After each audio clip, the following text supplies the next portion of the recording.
All right, let's start. Number 10. Erysipelas, the fire that ate the skin. In the monasteries and overcrowded market towns of medieval Europe, a disease arrived that looked, to everyone who witnessed it, like the face of a man being consumed by invisible flame. The skin turned scarlet. It burned to the touch.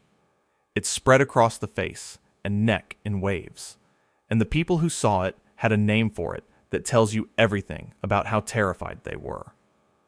They called it St. Anthony's fire. The disease we now know as erysipelas is caused by Streptococcus pyogenes, a bacterial infection that produces vivid, raised, sharply defined lesions across the skin. Medieval physicians had no framework for understanding bacterial infection. What they saw was a face turning red and hot and swollen, and they concluded that something supernatural was happening. Pilgrims began traveling to the shrine of Saint Anthony at Saint-Antoine-l'Abbé in France, seeking a cure that the monks there could not provide. What made erysipelas particularly devastating in a medieval context was how it behaved in vulnerable populations. The malnourished, the elderly, those already weakened by the relentless cycle of failed harvests and other infections, faced mortality rates of 30 to 40% when the infection spread to the bloodstream. In a village where half the population was already compromised, those numbers were catastrophic. Monastic chronicles from the 10th century onward record outbreaks of burning skin disease across France, Germany, and England. The confusion between erysipelas and ergotism, a poisoning caused by contaminated grain that produced similar symptoms, meant that the true scale of erysipelas mortality was never accurately recorded. Medieval medicine collapsed two different horrors into one name and treated neither effectively. The monks who prayed over those burning faces could not have known they were watching bacteria consume a living person. They called it holy fire. In the end, the name was the most accurate thing about their understanding of it. Number 9. Scurvy, when the body begins to unmake itself. In the winter of 1218, crusading soldiers besieging the Egyptian port city of Damietta began dying without ever being struck by a weapon. The Flemish chronicler Oliver of Paderborn, who was present during the Fifth Crusade and recorded its events in his account Historia Damiettina, documented what he saw with bewildered precision. The men's gums were turning black. Their teeth were falling out. Wounds that had healed months earlier were splitting open again. They were being unmade from the inside. Scurvy is caused by a deficiency of vitamin C, a nutrient the human body cannot produce and must consume daily. The minimum required to prevent onset is approximately 10 milligrams per day, a quantity that medieval winter diets, particularly for soldiers on campaign or villagers through a failed harvest, could fall to nearly zero. The body's collagen, which holds tissue together, begins to break down. Old scar tissue dissolves. Blood vessels weaken and rupture. The process is slow, bewildering, and inexorable. Medieval physicians attributed this to corrupted humors, bad air, or divine punishment. They had no concept of nutritional deficiency as a disease mechanism. The knowledge that fresh food prevented the condition existed in fragments, in folk remedies, and sailor's lore, but it had been systematically dismissed by learned medicine in favor of humoral theory. Patients were bled and purged, interventions that accelerated their deterioration. Monastery populations faced particular risk during Lent, when religious dietary restrictions removed meat and fresh produce simultaneously for weeks. Rural villagers entering winter on poor harvests could develop symptoms by February and be dead by April. The disease was not dramatic. It was a slow, grinding dissolution that left its victims confused and helpless. The cruelest truth about scurvy in the medieval world is that the cure was growing in the hedgerows. Rose hips, pine needles, fresh herbs, all rich in vitamin C, all available to those who knew what to reach for. People died within sight of their salvation, and the physicians who attended them pointed the other direction. Number 8. The English sweat, the disease that killed in hours. In the summer of 1485, Within days of Henry Tudor's victory at the Battle of Bosworth Field, a disease swept through England so rapidly that witnesses struggled to find language adequate to describe it. The chronicler Edward Hall, writing in his account of the period, recorded that a man in perfect health at dinner could be dead before supper. No one had seen it before. It had no name, and it killed with a speed that made every other epidemic in living memory look merciful. The outbreaks known as the sweating sickness struck England 5 times across 66 years: 1485, 1508, 1517, 1528, and 1551. Each wave arrived without warning and killed with brutal efficiency before receding. In 1528, the disease crossed the Channel for the first time, devastating Germany and Scandinavia, before vanishing from the continent entirely. Cardinal Wolsey's secretaries died in rapid succession during the 1517 outbreak. Anne Boleyn contracted the disease in 1528 and survived, while those around her did not. What made the sweating sickness genuinely terrifying, beyond its speed, was its selectivity. Most epidemic diseases concentrate their lethality on the very young and very old. The sweating sickness disproportionately killed healthy adult men at the peak of their strength. Contemporary accounts describe robust, vigorous individuals dead within hours of first symptoms, while the frail and elderly sometimes survived. No existing medical framework could explain this inversion, and none of the treatments attempted made any difference. Modern medicine has not conclusively identified the sweating sickness.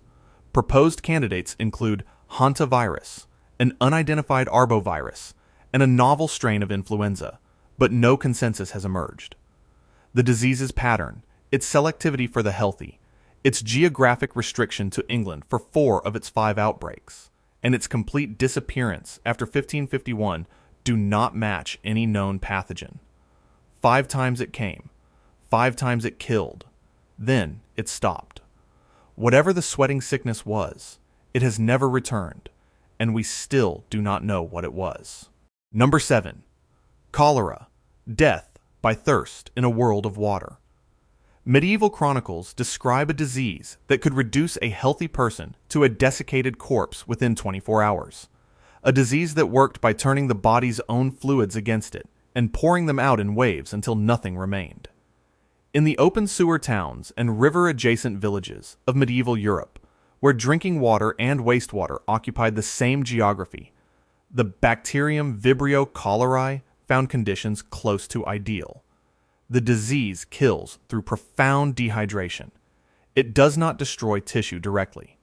Instead, it triggers the intestinal lining to expel fluid continuously, a mechanism so efficient that victims can lose lethal quantities of water within hours. Untreated, mortality rates reach 25 to 60%. The characteristic symptom, later described by physicians as rice water discharge, was documented in Arabic medical texts by Ibn Sina, the Persian physician and scholar known as Avicenna, writing around 1025 AD in his landmark Canon of Medicine. Medieval treatment made the dying faster. Bloodletting removed the fluid reserves patients needed to survive. Purging accelerated the very mechanism that was killing them. Prayer offered comfort, but no physiological intervention. The physicians who attended cholera patients were, through no fault of their understanding, systematically working against their patients' survival. The treatments prescribed by humoral medicine were a perfect inversion of what the disease required. Cholera-type epidemics repeatedly destroyed military campaigns throughout the medieval period.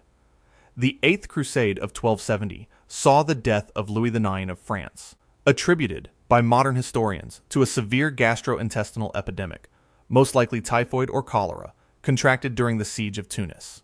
Armies that had marched for months were rendered non-functional within days as the water supplies that sustained them became the vector that killed them. Cholera did not simply kill medieval villagers. Medieval medicine helped it do so, one bloodletting at a time, in towns where the drinking water and the sewage had always run together. Number 6. Malaria, the invisible fever that never left. In the marshlands of southern England, the coastal lowlands of France, and the vast wetlands of the Italian Campagna, medieval villagers did not fear a sudden outbreak arriving from outside. They feared summer. Every summer, the fevers returned. Every summer, people weakened and died. Year after year. Generation after generation. And no one understood why the same places kept killing the same kind of people at the same time of year. Two strains of malaria circulated through medieval Europe. Plasmodium vivax extended as far north as England, Denmark, and the Baltic coast, causing relapsing fevers that debilitated without always killing. Plasmodium falciparum, the more lethal strain, dominated the Mediterranean lowlands and carried untreated mortality rates of 15 to 20%. The Venerable Bede recorded fever epidemics in 7th century England, consistent with vivax malaria. The Roman Campagna, the agricultural heartland around Rome, became so malaria-saturated throughout the medieval period that it transitioned from productive farmland to largely depopulated wasteland. Medieval Europeans correctly associated the disease with marshy, low-lying areas, which is why they named it from the Italian words for bad air, mala aria. They were right about the location and wrong about the mechanism. The miasma they feared did not exist. The mosquito that bred in the standing water they could see was the actual vector, but it would remain unidentified as such for centuries. The slow devastation of malaria rarely produced the dramatic chronicle entries that explosive outbreaks generated. It simply shortened lives, weakened survivors, and suppressed the immune systems of entire regional populations, making them more vulnerable to every other pathogen circulating at the same time. Historians including Robert Solaris, who published Malaria and Rome in 2002, have argued that malaria's chronic burden on medieval Mediterranean populations has been consistently underestimated, precisely because it was too constant to be recorded as an event. The medieval world built its cathedrals despite the fevers. The question that remains is what those same hands might have built without them. Number 5. Leprosy, the living death.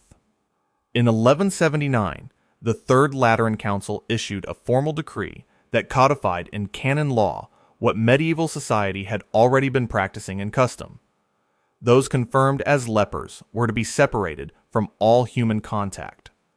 They were denied entry to churches. They were forbidden from touching food in markets or drinking from public water sources. They were required to carry a bell or wooden clapper wherever they walked so that the living might hear them coming and step away. The church had invented a new category of existence, and it sat between the living and the dead. Leprosy is caused by Mycobacterium leprae, a slow-growing bacterium with an incubation period that can extend to 20 years. It attacks peripheral nerves, skin, and the mucosa of the upper respiratory tract, producing progressive disfigurement that in severe cases destroys the cartilage of the nose and the bones of the hands and feet. The historian Luc Demaitre, in his 2007 study Leprosy in Pre-Modern Medicine, published by Johns Hopkins University Press, estimates that at the disease's peak in the 12th and 13th centuries, between 1 in 30 and 1 in 200 Europeans were affected. England alone had approximately 320 leprosaria, purpose-built isolation hospitals, by 1350. What made leprosy the most feared disease in medieval Europe was not its mortality rate. Plague and tuberculosis killed far more efficiently. It was the visibility. Leprosy announced itself on the body and never left.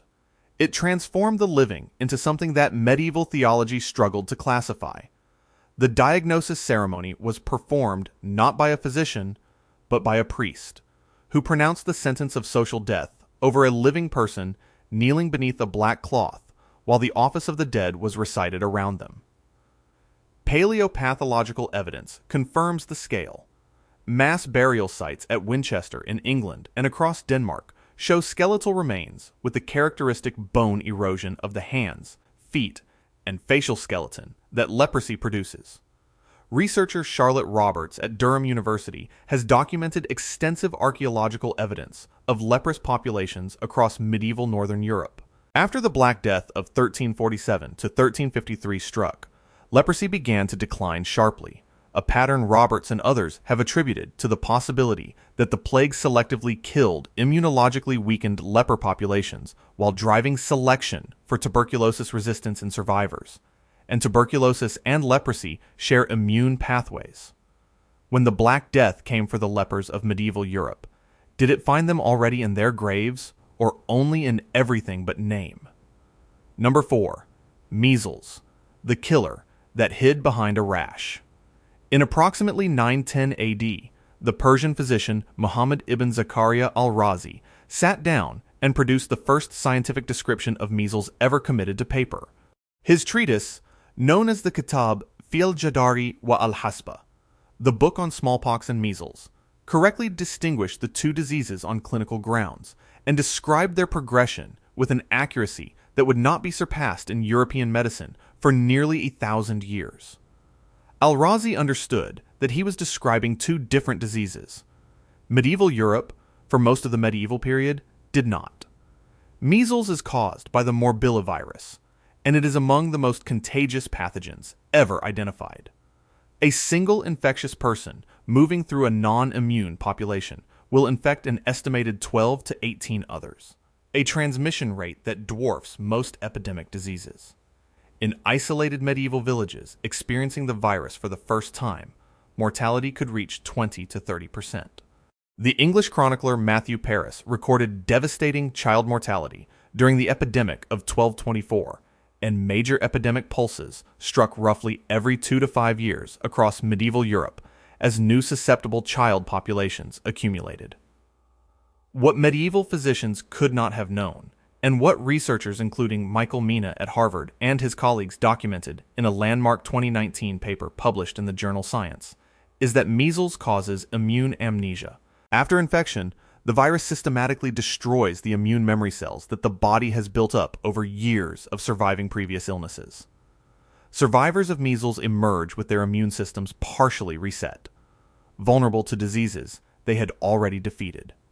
In a medieval village, where tuberculosis, dysentery, and other pathogens circulated constantly, this secondary effect was a death sentence written slowly across the months that followed apparent recovery.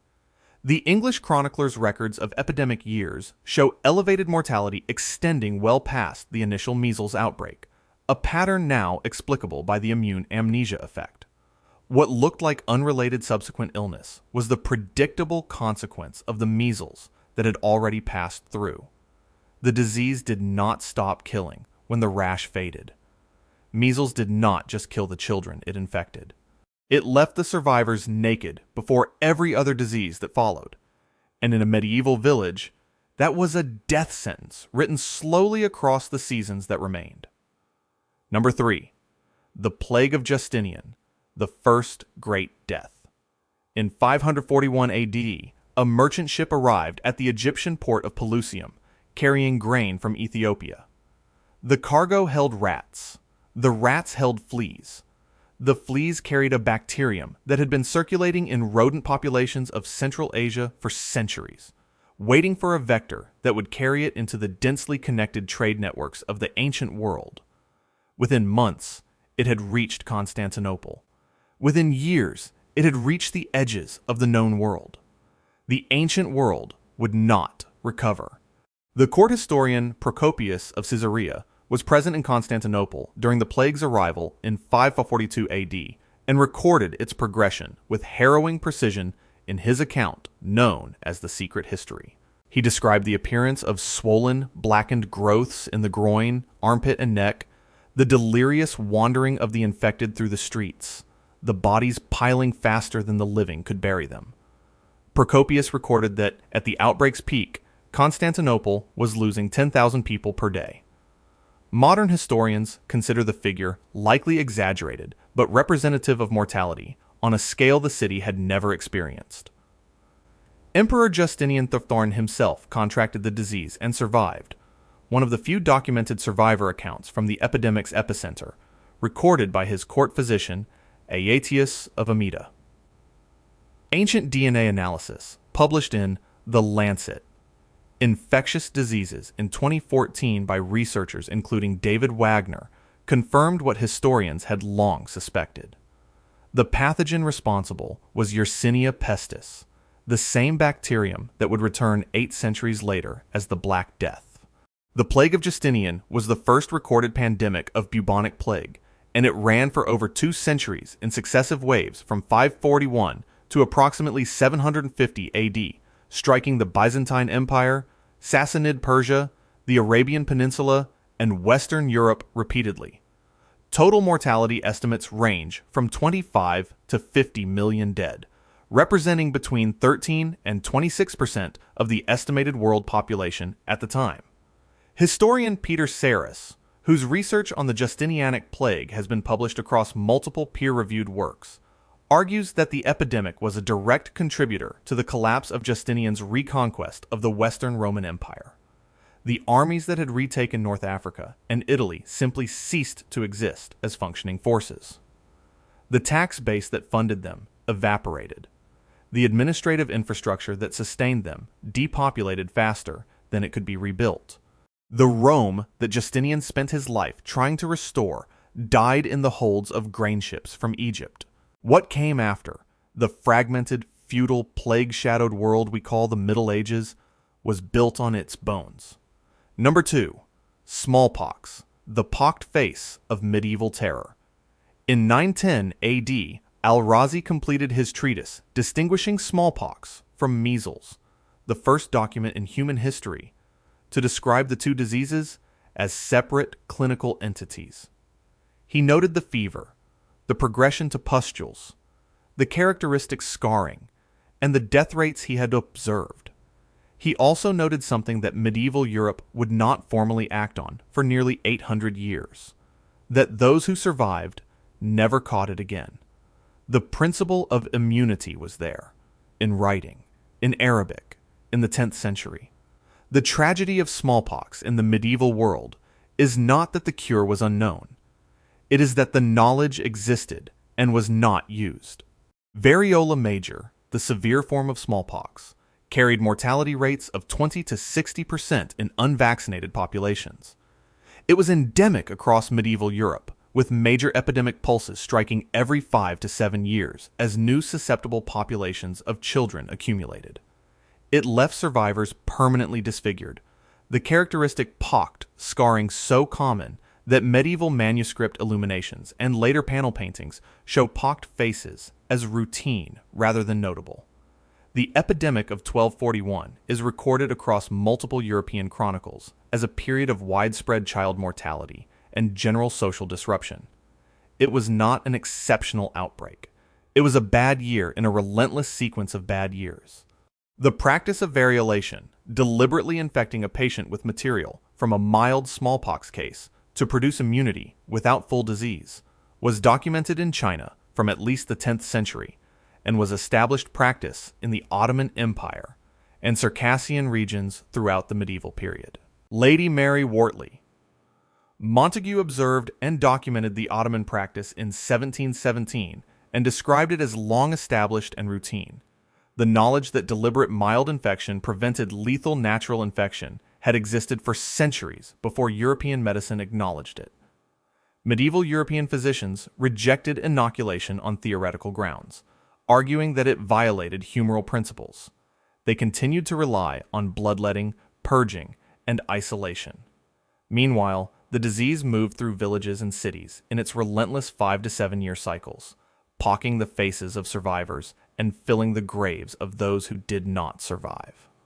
The cumulative mortality across the medieval period runs into tens of millions of lives. Smallpox killed across every level of medieval society, from peasant hovel to royal court, and the prevention existed in manuscripts that European physicians could not read, and in practices that European medicine refused to adopt. Every pocked face carved into medieval stone was an argument that went unanswered for 800 years. Number 1. The Black Death, the end of the world that wasn't. In October 1347, 12 Genoese trading ships docked at the Sicilian port of Messina. The harbor officials who came to meet them found most of the sailors dead at their oars. Those still alive were covered in black, suppurating swellings the size of eggs, clustered in the groin and armpit and neck, oozing blood and pus. The officials ordered the ships out of the harbor immediately. It was already too late. It had been too late for some time. The bacterium was Yersinia pestis, confirmed by ancient DNA analysis of skeletal remains from the East Smithfield mass burial site in London, a documented Black Death cemetery, by researchers at the Max Planck Institute for Evolutionary Anthropology in a study published in Nature in 2011. It arrived in Europe via the Silk Road trade routes, carried by rats and their fleas, accelerated by the Mongol siege of Kaffa in Crimea in 1346, during which, as documented by the Flemish chronicler Gabriel de Mussy, Mongol forces catapulted plague-infected corpses over the city walls, one of the earliest recorded uses of biological warfare. The Genoese merchants who fled Kaffa carried it to Sicily. From Sicily, it spread to mainland Italy, then France, then England, then Scandinavia, in a wave that took approximately 5 years to cross a continent. The historian Ola Benedicto, in his exhaustive 2004 study, The Black Death 1346 to 1353, The Complete History, estimates that 50 to 60% of Europe's population died, approximately 25 million people, from a pre-plague European population of roughly 50 million. The disease arrived in 3 forms, each more relentless than the last. Bubonic plague, transmitted by flea bite, carried untreated mortality rates of 30 to 60%. Septicemic plague, where the infection entered the bloodstream directly, was near universally fatal without treatment. Pneumonic plague, the airborne form transmitted by breath, killed within days and approached 100% mortality untreated. The Italian poet Giovanni Boccaccio survived the 1348 Florence outbreak and documented what he witnessed in the introduction to the Decameron. He recorded that kinsfolk held aloof from one another, that brother was forsaken by brother, and that fathers and mothers were found to abandon their own children. These were not the observations of a man describing isolated cruelty. He was describing what a disease does to a society when the dying outnumber the living's ability to respond. Parish records from England show villages disappearing from the tax rolls entirely between 1347 and 1353, names that do not appear again because no one remained to pay tax or record the absence. Europe did not recover its pre-plague population levels until approximately 1500, 150 years after the first ships docked at Messina. The Black Death's reach extended beyond the living and the dead. Paleopathologist Sharon DeWitt at the University of South Carolina has demonstrated through skeletal analysis of medieval cemetery populations that the plague selectively killed the immunologically compromised, producing a measurable shift in the immune genetics of the survivors. The CCR5 delta 32 mutation, which also confers resistance to HIV, shows elevated frequency in European populations descended from Black Death survivors. The plague did not just pass through the medieval world. It changed the biological inheritance of everyone who came after it. Serfdom collapsed in the years following the Black Death because the surviving peasants could demand wages. There were not enough of them to be forced into submission. The Church, which had promised divine protection and delivered mass graves, never fully recovered its unquestioned authority. The labor shortages drove mechanical innovation. The trauma and the disruption drove art and philosophy in directions that pre-plague Europe had not imagined. The Black Death killed 1 in 2. It emptied cathedrals and filled mass graves. It ended dynasties and erased villages whose names we no longer know. But the half of Europe that survived walked out of the catastrophe into a different world, one where the old certainties were as dead as their neighbors, and where the question of what it meant to be alive had been asked with a force that no theology and no medicine had been prepared to answer. The Black Death did not simply destroy medieval life. It destroyed medieval certainty, and in that destruction, however unintentionally, it laid the ground for everything that followed. If you want to see more videos like this, click the video on screen now and make sure to subscribe.